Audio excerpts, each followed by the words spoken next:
Hello guys, मैं स्वाति वैष्णव स्वागत करती हूँ आप सभी का हमारे यूट्यूब चैनल में। बहुत दिनों के बाद मैं आज एक वीडियो अपलोड कर रही हूँ जो कि जूरिस्प्रूडेंस पे है।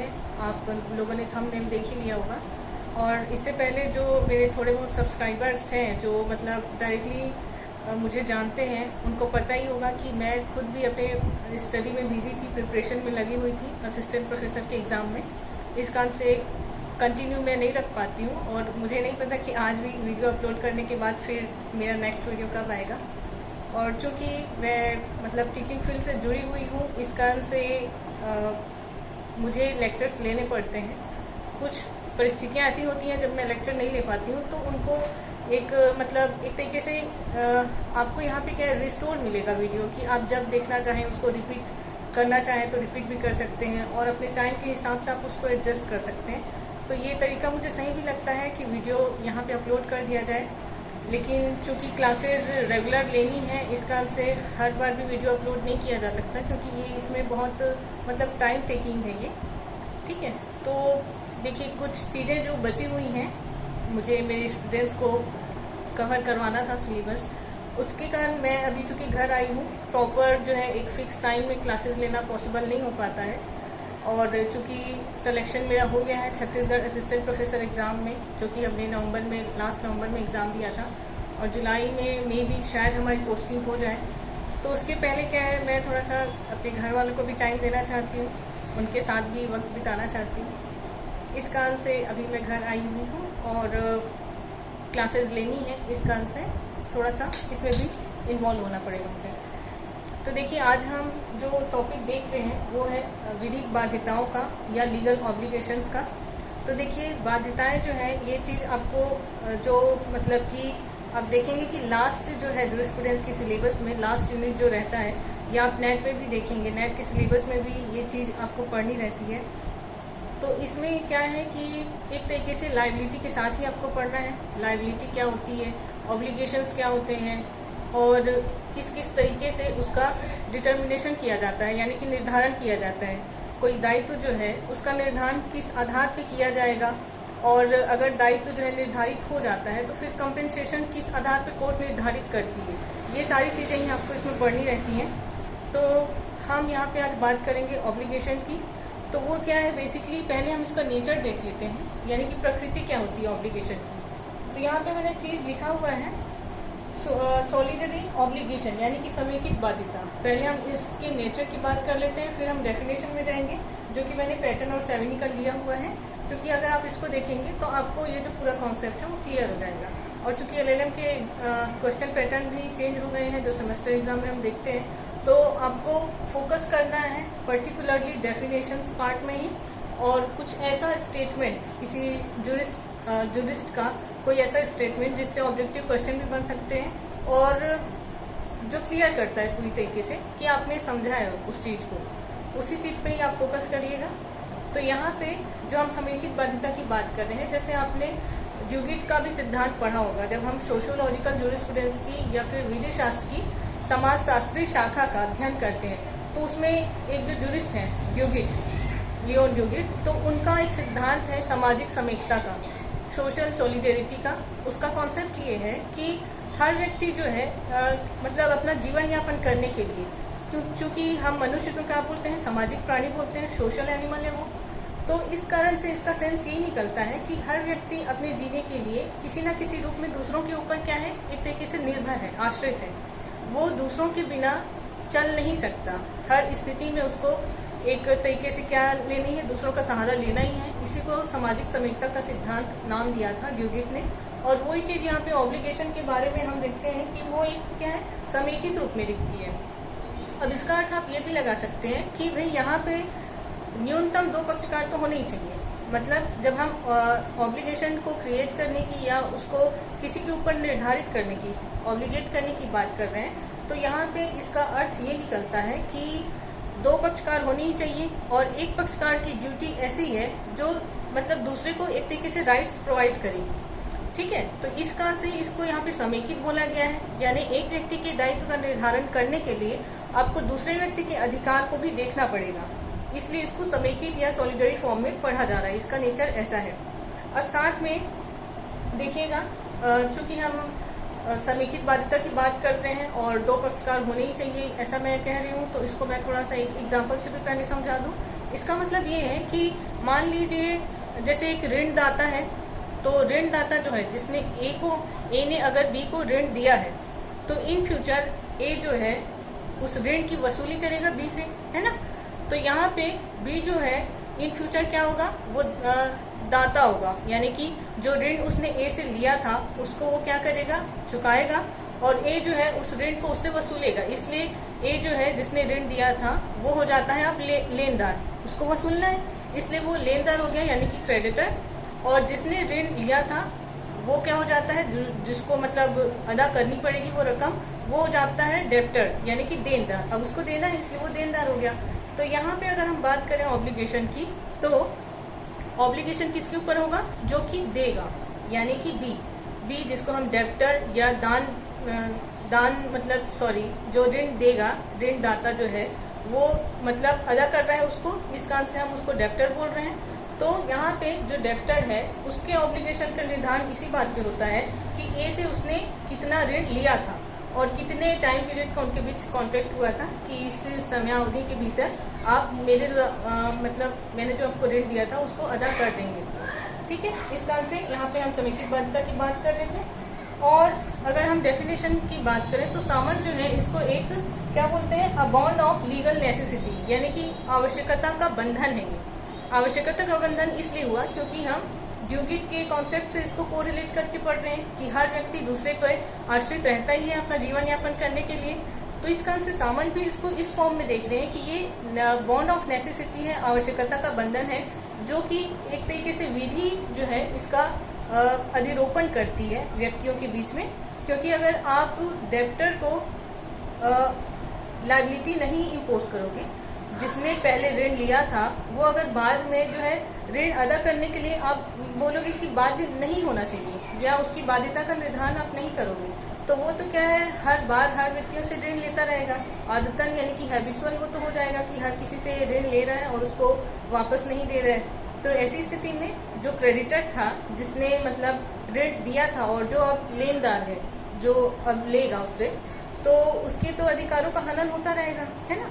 इस कारण से इसको सामान्य क्या कहा है कि एक आवश्यकता का बंधन है जिसका निर्धारण विधि करती है।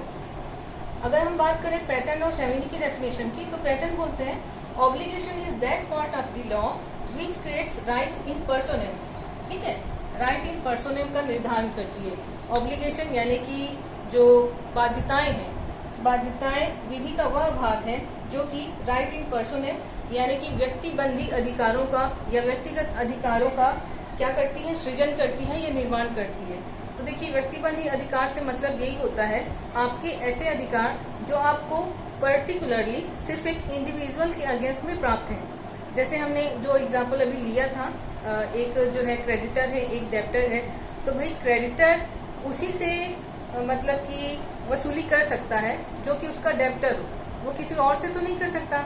हालांकि बात अलग है कि डेब्टर की अगर मृत्यु हो गई या डेब्टर ने अपना कोई और सिक्योरिटी रखा था यानी कि गारंटर रखा था, तो उस स्थिति में वो दूसरे से भी कर सकता है। लेकिन वो जो पर्सन है डेब्टर का जो गारंटर बोल रही हूँ या फिर उसका कोई लीगल एयर है, विधिक उत्तराधिकारी है, अगर उसकी मृत्यु के बाद किसी और से वसूला जा रहा है तो वो क्या होगा, एक तरीके से उसका प्रॉक्सी ही होगा, ठीक है। लेकिन इंडिविजुअली आप जैसे कि ए को हमने क्रेडिटर माना था, बी को हमने डेब्टर माना था, तो ए जो क्रेडिटर है अगर बी की डेथ हो जाती है, बी इंसॉल्वेंट हो जाता है, दिवालिया घोषित कर दिया जाता है, तो ऐसी स्थिति में वो सिर्फ उन्हीं से ही ले सकेगा जिसको बी के बदले में निर्धारित किया जाए उन बाध्यताओं को पूरा करने के लिए, ठीक है। तो उसी तरीके से बात है राइट इन पर्सोनेम का मतलब यही हुआ, आपको मतलब आपका जो अधिकार है जिसको आप अभी प्रवर्तन कराना चाहते हो, इन्फोर्स करवाना चाहते हो, वो आपको इंडिविजुअली एक ही पर्सन के अगेंस्ट में करवाना है। आप अगेंस्ट दी होल वर्ल्ड उसको पूरा नहीं करवा सकते, ठीक है। तो पैटर्न ने इसी चीज को कहा है ऑब्लिगेशन विधि का भाग, क्योंकि हम इसको लीगल लायबिलिटी प्रदान कर रहे हैं, लीगल फोर्स प्रदान कर रहे हैं, ठीक है, विधिक बल प्रदान कर रहे हैं। सेवनी क्या बोलते हैं इसको, obligation is a type of control over another person, ठीक है, मतलब ये एक दूसरे व्यक्ति पे नियंत्रण का प्रकार है, ठीक है। ये नियंत्रण कैसा प्रकार है जो कि दूसरे व्यक्ति पे किया जा सकता है। तो यहाँ पे फिर से वही बात आई कि भाई नियंत्रण आप कैसे करोगे। आप फिजिकली किसी को मतलब अरेस्ट कर रहे हो, जैसे कि सॉरी आईपीसी का 339, 340 हम जो देखते हैं, जो सॉलिटरी कन्फाइनमेंट या सॉलिटरी रेजिस्टेंट की बात करता है, सदोष अवरोध, सदोष परिरोध की, तो भाई वो तो एक ऑफेंस है, क्योंकि अपने पिनल कोड में उसको ऑफेंस माना गया है। तो आपको वैसा काम करने के लिए नहीं यहाँ पे मतलब पावर दिया जा रहा है। सेवनी की जो डेफिनेशन है वो क्या बोल रही है इनडायरेक्टली, कि भाई लॉ आपको ऐसा पावर दे रहा है, ऐसी शक्ति प्रदान कर रहा है कि आप किसी और व्यक्ति के ऊपर नियंत्रण कर सकते हो। ठीक है, यानी obligation is a type of control over another person. तो ये इसीलिए किया जा रहा है क्योंकि आपके बीच में, मतलब उन दो व्यक्तियों के बीच में, एक तो कौन हुआ जो कि मतलब नियंत्रण कर रहा है, कंट्रोल कर रहा है, और दूसरा वो व्यक्ति हुआ जिसके ऊपर नियंत्रण किया जा रहा है। तो ये जो दो पार्टीज हुई, जैसा हमने शुरुआत में ही कहा था कि ये समेकित बाध्यता है, सॉलिटरी फॉर्म में इसको हम स्टडी करते हैं। तो यहाँ पे फिर क्या मतलब हुआ, ये जो दोनों पक्षकार हुए, जो एक कंट्रोल कर रहा है और दूसरा जिसके ऊपर कंट्रोल किया जा रहा है, तो यहाँ पे एक तरीके से क्या है, ये जो बाध्यता है उसका निर्धारण यानी उसका परिपालन तभी किया जा सकता है जब लॉ उसको क्या करे, एम्पावर करे ऐसा कंट्रोल स्थापित करने के लिए। ठीक है, अगर लॉ उसको प्रोहिबिट करती, रिस्ट्रिक्ट करती, प्रतिबंधित करती, तो ऐसी स्थिति में इसका जो कॉन्सेप्ट है उसको हम लीगल कॉन्सेप्ट के तहत नहीं पढ़ रहे होते। तो उम्मीद है शायद आप लोग को यहाँ तक क्लियर हो गया होगा। तो इस डेफिनेशन के बाद हम ये देख सकते हैं कि इसके कितने टाइप्स होते हैं। चूंकि हमने देखा था कि ये जो बाध्यता है जूरिस्प्रूडेंस का, मतलब जूरिस्प्रूडेंस का एक अवधारणा है, कॉन्सेप्ट है। तो चूंकि जूरिस्प्रूडेंस जो है ग्रामर होता है लॉ का, इस कारण से ये पूरी के पूरे जो लॉ हैं, मेन जो सब्सटेंटिव लॉ हैं, अपनी जो मौलिक विधियां हैं उनको कवर करके चलता है। इस कारण से बाध्यता का निर्धारण जब हम करते हैं तो वो कई रूपों में होता है। तो इसी को हम बोल सकते हैं सोर्सेज ऑफ ऑब्लिगेशन। तो ये 3-4 प्रकार के होते हैं। एक तो कॉन्ट्रेक्चुअल भी होता है, यानी कि संविदात्मक बाध्यताएं हो सकती हैं। दूसरा अकृत्यात्मक हो सकता है, यानी कि ऐसी बाध्यताएं जो कि टॉर्टियस लायबिलिटी के कारण जो है एराइज हुई हैं या उनका क्रिएशन हुआ है। ठीक है, और हो सकता है आपका देखिए संविदा कल्प, यानी कि जो क्वासी कॉन्ट्रैक्ट हुआ, पूरी तरह से कॉन्ट्रैक्ट नहीं है लेकिन उसको हम कॉन्ट्रैक्ट मान के चल सकते हैं। और दूसरा होता है इननॉमिनेटेड, मतलब जो कि जिसको आप न तो संविदा कल्प में रख सकते हो, ना ही कॉन्ट्रेक्चुअल लायबिलिटी में रख सकते हो, और ना ही अपकृत्यपूर्ण बंधन में, दायित्व में रख सकते हो। तो ऐसी स्थितियों में जैसे कि ट्रस्ट इसका उदाहरण है, ट्रस्ट को हम किसी चीज में नहीं ला सकते, वो एक अलग ही कॉन्सेप्ट होता है। क्योंकि टॉर्ट की डेफिनेशन हम जब पढ़ते हैं तो उसमें स्पष्ट लिखा हुआ है कि वो ना तो ब्रीच ऑफ कॉन्ट्रैक्ट है, यानी कि संविदा भंग नहीं है, ना ही ब्रीच ऑफ ट्रस्ट है, न्यास भंग भी नहीं है, और ना ही इक्विटेबल राइट्स का उल्लंघन मात्र है। ठीक है, जो टॉर्ट है वो एक अलग ही विषय है, जैसा कि सामन और विनफिल ने डिफाइन किया है टॉर्ट को। तो इस तरीके से हम देखते हैं, चूंकि अलग अलग कैटेगरी हैं सबकी, इस कारण से अगर सोर्सेज ऑफ ऑब्लिगेशन देखेंगे तो उसके भी अलग अलग सोर्स हैं जो कि इस बात को स्पष्ट करते हैं कि आपका दायित्व या आपका जो बाध्यता है, ऑब्लिगेशन है, वो किस तरीके से उत्पत्ति हुआ है। और उस पर्टिकुलर उस सब्सटेंटिव लॉ के अंतर्गत अगर कोई रेमेडी है, उस पर्सन को अगर कोई रेमेडी या उपचार प्राप्त है तो वो उसी के अंतर्गत उसको क्या कर सकता है, वैसे ही प्रोसीजर उसमें फॉलो किया जाएगा। ठीक है, अब इसमें एक चीज और ध्यान देते हैं कि टाइप्स अगर हम देखें, टाइप्स ऑफ ऑब्लिगेशन यानी बाध्यताओं के प्रकार देखें, या उनका जो है बाध्यताओं को पूरा करने के लिए किन व्यक्तियों को हम एक तरीके से विधिक दृष्टि से मजबूर कर सकते हैं, लीगली उनके ऊपर इम्पोज कर सकते हैं वो बाध्यताएं या ऑब्लिगेशन। तो इसका भी निर्धारण 3 स्थितियों में किया जा सकता है। पहला तो होता है सेवरल ऑब्लिगेशन, यानी कि पृथक दायित्व या पृथक बाध्यताएं। दूसरा होता है जॉइंट, यानी कि संयुक्त रूप से जब आप एक से अधिक व्यक्ति के ऊपर बाध्यता का निर्धारण कर रहे हो कि पर्टिकुलर ए से जो ऋण लिया गया था, अगर बी सी डी ये 3 व्यक्तियों ने लिया था मान लीजिए, तो यहाँ पे जॉइंटली क्या होगा, ऑब्लिगेशन क्रिएट किया जाएगा, अधिरोपित किया जाएगा। तो यहाँ पे हम सेवरल के अलावा जॉइंट ऑब्लिगेशन भी देखते हैं। और कुछ स्थितियां ऐसी होती हैं जिसमें कि सेवरल और जॉइंट दोनों होता है, यानी कि 3 प्रकार के हम ऑब्लिगेशन देख सकते हैं। फिर से एक बार मैं रिपीट कर दूं, पहला होता है सेवरल ऑब्लिगेशन, यानी कि पृथक बाध्यताएं, जिसमें जो व्यक्ति हैं यानी कि जो डेब्टर की हम बात कर रहे थे वो एक से अधिक पर्सन होते हैं, और चूंकि एक से अधिक पर्सन है इसलिए वो अलग अलग लाइबल होंगे अपने ऑब्लिगेशन को फुलफिल करने के लिए या बाध्यताओं को पूर्ण करने के लिए। सेकंड, जो हम सेवरल जॉइंट की बात कर रहे हैं, इसमें एक से अधिक, देखिए डेब्टर जो हैं या जिनके ऊपर हमको दायित्व का निर्धारण करना है वो एक से अधिक ही हैं, जो हम अभी एग्जाम्पल्स की बात कर रहे हैं उसमें, लेकिन निर्धारण किस हिसाब से होगा, इसी के आधार पर सेवरल जॉइंट या थर्ड जो कैटेगरी है सेवरल एंड जॉइंट बोथ, उसका हम क्लासिफिकेशन देखते हैं। तो जो जॉइंट ऑब्लिगेशन है उसमें देखना, हमको ये देखना है कि एक से अधिक व्यक्ति अगर डेब्टर हैं तो उनको सामूहिक रूप से जॉइंटली जो है बाध्यता अधिरोपित की जा रही है। और इसमें ध्यान ये देना है कि जब हम बोल रहे हैं कि ऑब्लिगेशन जो है जॉइंटली इम्पोज करना है, तो ऐसी स्थिति में जैसा कि हम आईपीसी के सेक्शन 120A में डेफिनेशन देखते हैं कॉन्स्पिरेसी या षड्यंत्र की, जिसके लिए सजा जो है 120B में दी गई है। तो चूंकि दो या दो से अधिक व्यक्ति मिलकर ही षड्यंत्र या कॉन्स्पिरेसी कर सकते हैं किसी इलीगल काम को या किसी ऑफेंस को करने के लिए। तो जिस तरीके से अगर हम मतलब षड्यंत्र में किसी को षड्यंत्र के अपराध के अंतर्गत अगर किसी को सजा देनी है आपको, तो अगर एक व्यक्ति, मान लीजिए दो व्यक्तियों के ऊपर ही चार्ज लगा है 120B का, और एक व्यक्ति जो है छूट जाता है, उसके ऊपर दोष का निर्धारण नहीं हो पाता है और वो इक्विटल हो जाता है, दोष मुक्त हो जाता है, तो एक जो बचा हुआ पर्सन है उसको हम कॉन्स्पिरेसी के लिए, षड्यंत्र के लिए क्या कह सकते हैं, कन्विक्ट नहीं कर सकते, उसको दोष सिद्ध नहीं किया जा सकता, क्योंकि ये डेफिनेशन के अगेंस्ट ही हो गया। यहाँ पे जो षड्यंत्र है उसका गठन ही नहीं होगा, एक व्यक्ति मिलकर तो षड्यंत्र नहीं कर सकता। ठीक वैसे ही बात है जब हम जॉइंट ऑब्लिगेशन की बात करते हैं, तो यहाँ पे अगर डेब्टर जो है जिनके ऊपर ऑब्लिगेशन अधिरोपित किया गया है एक से अधिक व्यक्ति हैं, तो अगर एक से अधिक व्यक्तियों में से मान लीजिए 3 थे, अगर एक को उससे डिस्चार्ज कर दिया जाता है ऑब्लिगेशन से, यानी एक के ऊपर जो दायित्व था उससे उसको उन्मुक्ति प्रदान कर दी गई। उन्मुक्ति का मतलब ये हुआ कि आपके ऊपर जो भार था अब वो समाप्त कर दिया गया है, मतलब ये मान लिया जाता है कि आपने कभी उससे ऋण लिया ही नहीं था। तो ऐसी स्थिति में जो बचे हुए व्यक्ति हैं उनके ऊपर भी बाध्यता का निर्धारण नहीं किया जा सकता। ये मान लिया जाएगा कि जॉइंट ऑब्लिगेशन में अगर एक पर्सन को आप इम्यूनिटी या डिस्चार्ज प्रदान कर रहे हो, तो ऐसी स्थिति में बचे हुए जो डेब्टर हैं उनके ऊपर भी आप कोई बाध्यता अधिरोपित नहीं कर सकते। और जो सेवरल ऑब्लिगेशन है, पृथक बाध्यता, इसके लिए मैं टॉर्ट का एक केस बता दूं आपको। टॉर्ट में एक कॉन्सेप्ट है जॉइंट टॉर्ट फीसर का, संयुक्त अपकृत्यकर्ता।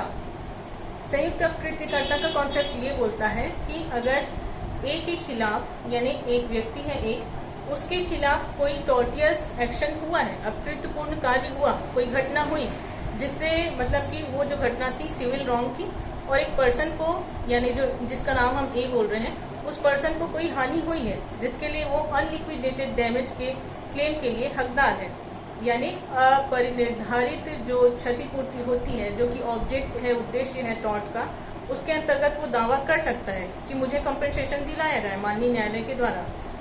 तो ऐसी स्थिति में क्या होता है, अगर अपकृत्य उसके खिलाफ हुआ लेकिन करने वाले जो हैं एक से अधिक हैं, एक से अधिक व्यक्ति ने मिलके कोई ऐसा कार्य किया है जिसके कारण ए को या ए की प्रॉपर्टी को ऐसा नुकसान हुआ है जिसको हम टॉर्ट बोल सकते हैं, तो यहाँ पे इस घटना को बोला जाता है जॉइंट टॉर्ट फीसर, यानी कि संयुक्त अपकृत्यकर्ताओं ने मिलकर ए को नुकसान पहुंचाया है जिसके लिए दोनों ही क्षतिपूर्ति के हकदार होंगे, क्षतिपूर्ति करवाने के।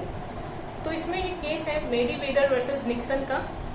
ठीक है, मेरीवेदर वर्सेस निक्सन के केस में थोड़ा सा डिस्प्यूट इसी बात पे हुआ था कि जॉइंट टॉर्ट फीसर को जब हम बात कर रहे हैं तो यहाँ पे दोनों व्यक्ति जो है दोनों ने अपकृत्य किया है, तो दोनों को ही लाइबल लाइबल मतलब कि माना जाना चाहिए था।